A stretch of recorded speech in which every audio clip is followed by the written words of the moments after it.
Hey everyone, welcome to this explainer. I am absolutely thrilled you're here today. I'm going to be acting as your personal science tutor as we dive into a really fascinating journey to demystify the fundamental physics of how the entire world moves. I mean, if you've ever looked around at the physical world and wondered, what are the invisible rules governing everything from a falling apple to a massive rocket launching into space? Well, you are in the exact right place. We're going to break down all these complex mechanics into crystal clear, bite-sized pieces. But hey, before we get bogged down in the math and the diagrams, I want to start our session with a super simple question. Why do moving objects eventually stop? Like, if you slide a heavy book across a table, or you just stop pedaling your bicycle, our common intuition tells us that things just naturally want to come to a rest, right? It feels like motion just kind of runs out of juice. Well, spoiler alert. I'm here to tell you that this intuition, while totally understandable, is completely wrong. Today, we're going to uncover the actual physical truth behind this. So, to get us there, here is our exact game plan for today. First up, forces, pushes, and pulls. Second, contact versus non-contact forces. Third, Newton's 3 laws. Fourth, busting physics misconceptions. And finally, drawing free body diagrams. All right, let's jump straight into Section 1, forces, pushes, and pulls. Okay, so before we can really understand motion, we have to understand what actually causes it in the first place. And the foundation of all classical mechanics really boils down to a single word: force. Basically, a force is just a push or a pull acting on an object. But it's not random, right? It happens because of a physical interaction with another object or an invisible field. And these interactions are incredibly capable. A force can change an object's speed, it can completely alter its direction, or it can literally deform its physical shape. In physics, we call forces vector quantities. Now that's just a fancy way of saying a force isn't just an amount, it has to have a direction. You don't just push a box, you push it forward or you pull it up. You gotta have both magnitude and direction. Moving right along to Section 2, contact versus non-contact forces. Now that we know what a force is, we really need to organize them. Physicists categorize forces into 2 distinct types based entirely on how they interact with stuff. Take a look at this table. Think of it as your ultimate cheat sheet. On the left, we've got contact forces. Just like it sounds, these require direct physical touch between 2 objects. When you kick a soccer ball, your foot physically touches the ball. Friction rubbing against your car tires, the tension of a tightrope, or the air drag hitting a flying plane, these all require contact. They work by sending little molecular shockwaves through the physical surfaces.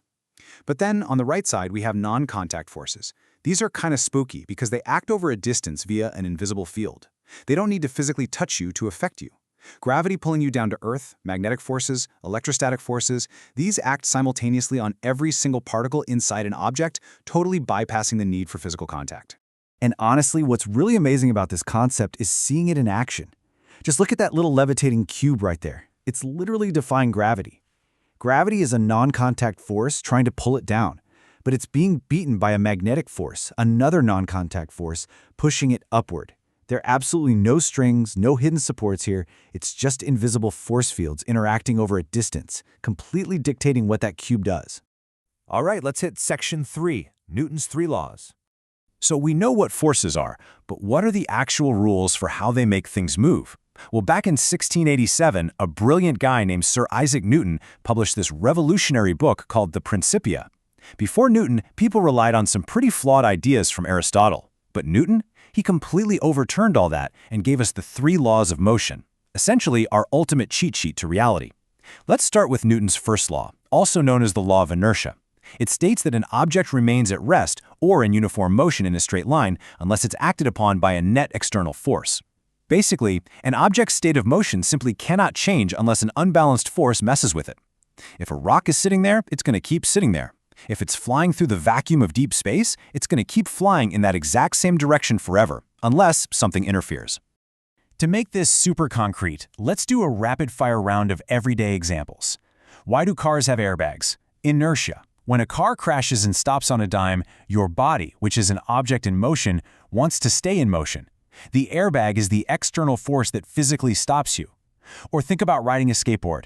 You hit a rock, the board stops dead, but you fly forward off the board, right? That's because your body's inertia keeps you moving forward. It's the exact same reason your blood rushes to your feet when a fast elevator stops quickly. Your body stops, but your blood just wants to keep going down. Okay, let's move to Newton's second law. This law gives us arguably the most famous equation in physics. Force equals mass times acceleration, or F equals ma. This law is all about proportionality. It clarifies how the physical mass of an object directly dictates the exact amount of force you need to apply to get it to accelerate. Let's make the math completely intuitive. Imagine you have to push a tiny little car, and then right after, you have to push a massive, heavy truck. If you apply the exact same amount of muscle to both, what's going to happen? Well, the small car is going to yield a really high acceleration because its mass is so low. But you take that exact same force and apply it to the heavy truck, you're going to get a very low acceleration because its mass is incredibly high. The heavier the object, the more force you need to change its speed. It's just beautifully simple. And that brings us to Newton's third law. For every action, there is an equal and opposite reaction. Now, this is probably the most famous of the three, but honestly, it's often the most misunderstood. The core concept here is that isolated single forces simply do not exist anywhere in the universe. They're a myth. All forces occur in pairs. If you push on something, it pushes back on you with the exact same magnitude of force, but in the exact opposite direction. The crazy part is we literally rely on these interacting pairs for everything we do. Just look at these examples. How does a rocket go up into space? The engine pushes hot gases rapidly downward. That's our action. The equal and opposite reaction is those exact same gases pushing the rocket upward. When you swim, you pull the water backward, and the water reacts by pushing you forward. A bird pushes air down to lift itself up. Literally right now, if you stand up and jump, your feet apply a downward force into the floor, and the earth applies an equal reaction force upward that physically lifts you into the air. Mind-blowing, right? Okay, time for Section 4, Busting Physics Misconceptions. Now that we've got the rules down, let's do a little troubleshooting. As your tutor, I can promise you that a lot of students come into physics with intuitive but totally incorrect ideas about how the world works. And hey, it is totally okay if you've thought these things. Our everyday experiences trick our brains all the time. So let's gently correct a few of these common pitfalls. Here is the first major misconception. The naive mental model says, hey, if an object is just sitting there at rest, there are no forces acting on it. But the scientific reality? Resting objects actually have multiple, highly powerful forces acting on them right at this very moment. They're just perfectly balanced. Think of a heavy book resting on a desk. The Earth's gravity is aggressively pulling it down, but the desk is exerting what we call a normal force, pushing back up with the exact same strength. So the net force is zero, making the book stay still. It's an epic, invisible tug-of-war. Let's bust another one. Do moving objects require a continuous force just to keep moving? This loops right back to our very first question today. We see a sliding book slowing down, so we just naturally assume motion expires unless you keep pushing it.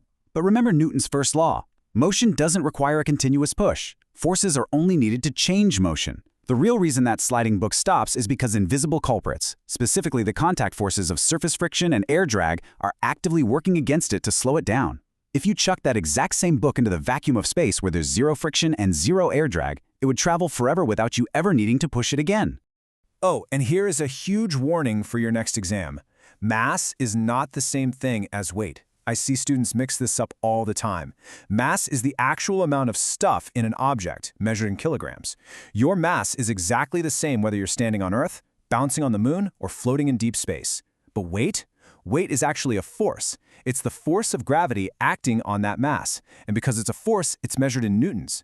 Your weight absolutely changes depending on the local gravity of whatever planet you're on. So please, always check your units.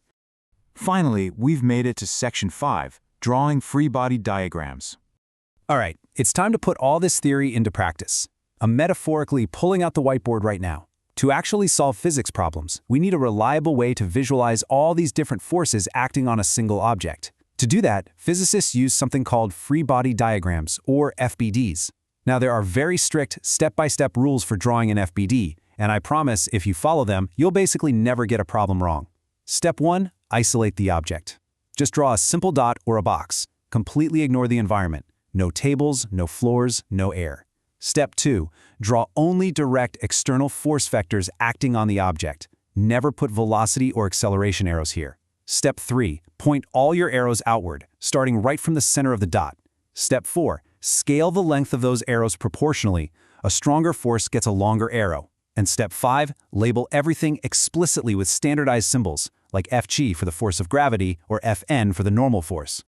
And this brilliantly illustrates the whole shebang in action. On the left, you can see a handy legend of the common types of forces we might encounter. Gravity, tension, friction, air resistance, the normal force, and your applied force. Now look at the right. This is a perfectly executed free body diagram of a block being pushed across the surface. The block is isolated as just a simple square. The arrows all originate from that center dot and point outward. You've got gravity pulling down, the normal force pushing up, an applied force pushing to the right, and the friction force fighting back to the left. It's clean, it's super clear, and it gives a physicist exactly what they need to calculate precisely how that block is going to accelerate. So, as we wrap up our explainer today, I really want to leave you with one final thought to chew on.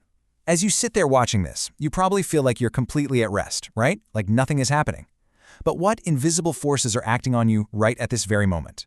The Earth is relentlessly pulling you down with a non-contact force of gravity, while your chair is furiously pushing back up against you with a contact normal force. You, my friend, are a masterpiece of perfectly balanced forces. I really hope today's explainer has helped you see the world just a little bit more through the eyes of a physicist. Keep observing, keep questioning everything, and I will see you in our next lesson.